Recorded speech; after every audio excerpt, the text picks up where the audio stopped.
नमस्कार। बहुत बहुत स्वागत है आप सभी का मेरे YouTube चैनल पर। मैं सिद्धांत सहगल, वैदिक and KP astrologer. Bharatiya Janata party की कुंडली का विश्लेषण मैं आपके सामने रखूंगा, कम शब्दों में, छोटा सा और आपके समझ में आने लायक। लोकसभा 2024 के चुनावों में यह भी एक बड़ा मसला है कि कौन सी पार्टी सबसे बड़ी होकर उभरेगी, किस पार्टी को कितनी सीटें मिल सकती हैं। हालांकि भारतवर्ष में जितनी भी पार्टियां चुनाव लड़ रही हैं, उन सभी पार्टियों को कितनी कितनी सीटें मिलेंगी, ये आकलन करना ज्योतिषीय दृष्टि से समय की बर्बादी है। फिर भी दो मुख्य पार्टियां हैं, एक भारतीय जनता पार्टी, दूसरी कांग्रेस, जिसके बारे में आकलन मैं आपके सामने रखूंगा। पहले भाजपा की कुंडली का आकलन करूंगा, उसके बाद आपके सामने कांग्रेस की कुंडली का आकलन भी करूंगा। तो बीजेपी की जो स्थापना हुई थी भारतीय जनता पार्टी के नाम से 6 अप्रैल 1980 दिन के 11:45 दिल्ली। मिथुन लग्न की कुंडली है और वृश्चिक राशि की कुंडली है। मैं क्यों ये कह रहा हूं कि 2024 में बीजेपी का सत्ता में आना थोड़ा मुश्किल लगता है, उसकी व्याख्या मैं यहां दूंगा आपको। चंद्रमा की महादशा चल रही है और चंद्रमा में इस वक्त बुध की अंतर्दशा चल रही है। चंद्रमा बुध के नक्षत्र में है और बुध आप देख सकते हैं यहां जुपिटर यानी गुरु के नक्षत्र में है। तो दो बातें आपको यहां खास करके ध्यान देनी चाहिए कि चंद्रमा से बुध की स्थिति चौथे भाव में है, यानी बुध चंद्रमा से चौथे भाव में है। चंद्रमा में शनि की अंतर्दशा जब थी 17 फरवरी 2024 तक थी, शनि तीसरे भाव में बैठे हुए हैं और शनि सूर्य के नक्षत्र में है। सूर्य का संबंध दसम भाव से बना हुआ है। शनि की इसी अंतर्दशा में 3 राज्यों के चुनावों में भाजपा जीती, जहां राजस्थान के अलावा किसी भी राज्य में जीतने के योग नहीं बन रहे थे। यानी एमपी में हार लग रही थी। छत्तीसगढ़ में तो किसी को सपना भी नहीं आया था कि भाजपा जीत सकती है, लेकिन जीती। चंद्रमा में शनि की अंतर्दशा थी। चंद्रमा से शनि 1 2 3 4 5 6 7 8 9 10, चंद्रमा से शनि दसम स्थान पे थे और शनि अपने नक्षत्र के द्वारा कुंडली के दसम स्थान से संबंध बना रहे थे। तो ये फल मिला उन्हें। जो मित्र बार बार आकर कमेंट कर रहे हैं कि 5 राज्यों के चुनाव में आपने जो फलादेश किया था वो फेल हो गया, फलाना हो गया, ढिमकाना हो गया, आप लोग मेरे सारे वीडियो खंगाल के देख लीजिए। मैंने किसी भी वीडियो में नहीं कहा था कि बीजेपी 5 राज्य हारने जा रही है। मैंने कहा था तेलंगाना कांग्रेस जीतेगी, राजस्थान भाजपा जीत सकती है। एमपी के बारे में मैंने कोई फलादेश ही नहीं किया था, आप लोग सुन लीजिएगा ध्यान से। और छत्तीसगढ़ के बारे में चलो मान लेता हूं कि वहां चूक हो गई, हालांकि छत्तीसगढ़ के बारे में भी मैंने कोई स्पष्ट फलादेश नहीं किया था। क्योंकि वहां दोनों मुख्यमंत्रियों की पत्रिका उपलब्ध नहीं थी। भूपेश बघेल जी की पत्रिका का आकलन किया था, वो तो जीत गए, उनकी कुंडली में जीतने का योग था। खैर ये बहस चलती रहती है, जिनको नहीं मानना है वो नहीं मानते हैं, जो खुद नहीं समझ सकता उसको आप समझा नहीं सकते। ये बड़ा सिंपल सा फार्मूला है। अब जो स्थिति है, चंद्रमा में बुध की अंतर्दशा 17 फरवरी 2024 से शुरू हुई है और 18 जुलाई 2025 तक रहेगी। अब ध्यान दीजिए, भावात भाव सिस्टम के अनुसार चंद्रमा से बुध चौथे भाव में है, यानी भावात भाव में चंद्रमा का संबंध बुध से दसम से नहीं बन रहा है। बुध ये देख लीजिए कुंभ राशि में है, जुपिटर के नक्षत्र में है।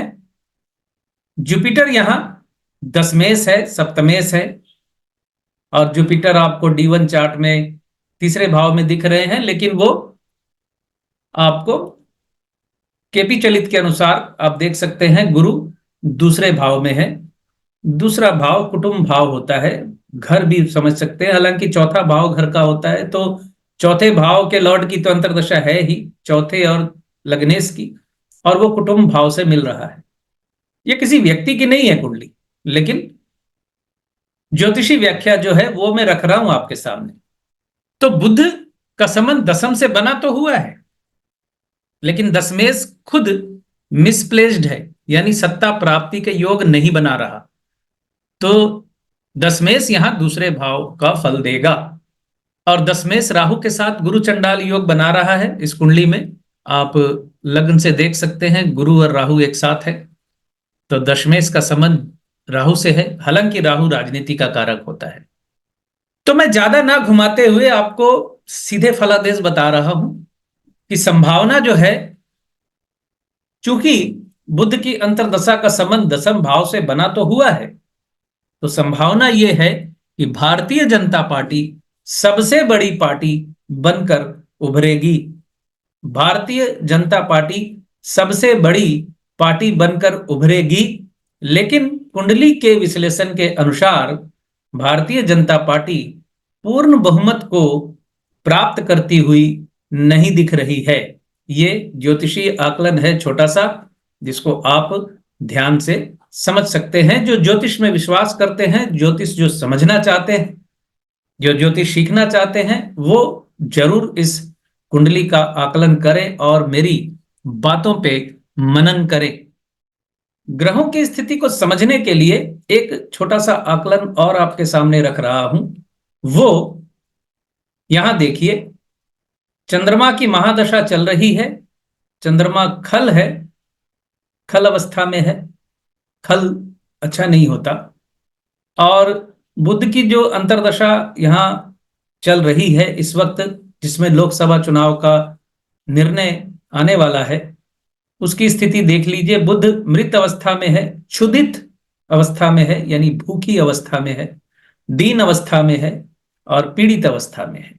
ठीक है, बुध की अंतर्दशा जो है वो पीड़ित अवस्था में है।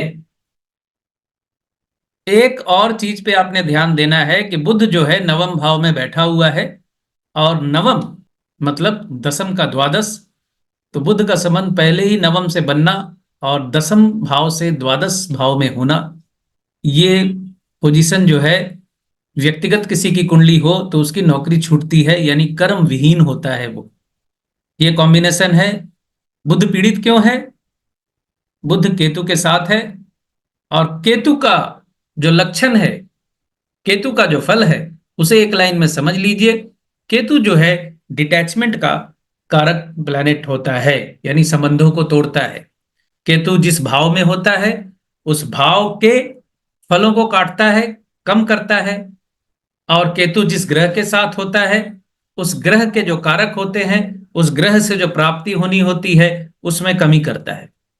तो ये भाजपा की कुंडली की ज्योतिषी व्याख्या आपके सामने रखी मैंने, और मेरा आकलन है कि भाजपा सत्ता से जुड़ी रह सकती है। इतनी न्यूनतम संभावनाएं तो बन रही हैं कि भाजपा लोकसभा चुनाव 2024 में सबसे बड़ी पार्टी बनकर उभरे। और सीट वाइज अगर कहें तो भारतीय जनता पार्टी को 200 से लेकर 230 या 40 का आंकड़ा आप मानकर चल सकते हैं कि 2024 के लोकसभा चुनावों में भाजपा को इतनी सीटें मिलने की संभावनाएं हैं। 200 से 230 या 40 के बीच में। 220 भी हो सकती हैं, 210 भी हो सकती है, 240 भी हो सकती है। और एक माइनस पॉइंट यहां बताना चाहूंगा आपको कि भारतीय जनता पार्टी की भी वृश्चिक राशि है। वृश्चिक राशि के चौथे भाव में शनिदेव विचरण कर रहे हैं, यानी शनि का ढैया चल रहा है। वृश्चिक राशि के चौथे भाव में शनिदेव विचरण कर रहे हैं इस वक्त, और शनि का ढैया भाजपा की कुंडली पे भी चल रहा है। मोदी जी की राशि से भी शनि का ढैया चल रहा है। और वृश्चिक राशि जिनकी है, चौथे भाव का शनि क्या फल दे सकता है, इसको उदाहरण के तौर पे अगर आप देखना चाहते हैं तो नीतीश कुमार की स्थिति का आकलन कर सकते हैं। नीतीश कुमार जी अच्छी पोजीशन में थे, लेकिन नीतीश कुमार जी ने अपने निर्णयों से अपना कद, अपना वजन घटा लिया है। और ग्रह करवा देते हैं ऐसा। तो ये आकलन आपके सामने मैंने बीजेपी का रखा। ये आपके सामने अब मैंने कांग्रेस की कुंडली रखी है। 2 जनवरी 1978, 11:59 दिल्ली, इसकी जन्म लगन ले रहा हूं मैं। मीन लग्न और कन्या राशि की कुंडली है। शॉर्ट में आपको मैं इसका आकलन बता देता हूं। लग्न कुंडली में गुरु चौथे भाव में है, लग्नेश, और गुरु दशमेश है।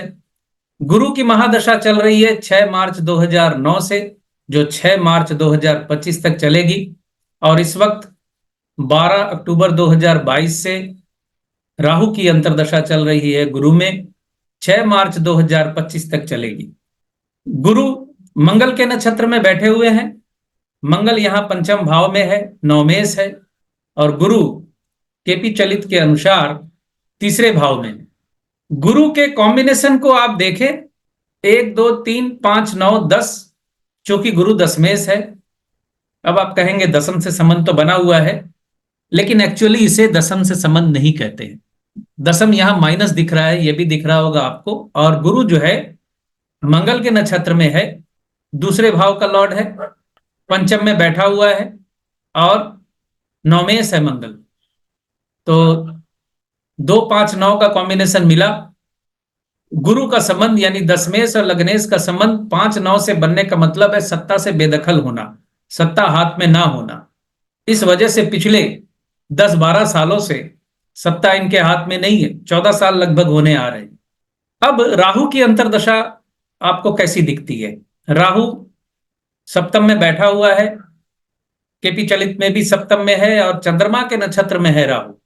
चंद्रमा पंचमेश है, चंद्रमा सप्तम भाव में है। 5 और 7 का कॉम्बिनेशन देख सकते हैं, 7+ यहां दिख रहा होगा आपको, यानी सप्तम भाव से राहु काफी स्ट्रांगली जुड़ा हुआ है। और सप्तम भाव का मतलब होता है जातक के अलावा सब, यानी जनता, लोग। तो कांग्रेस की लोकप्रियता राहु की संतर्दशा में बढ़ रही है निस्संदेह।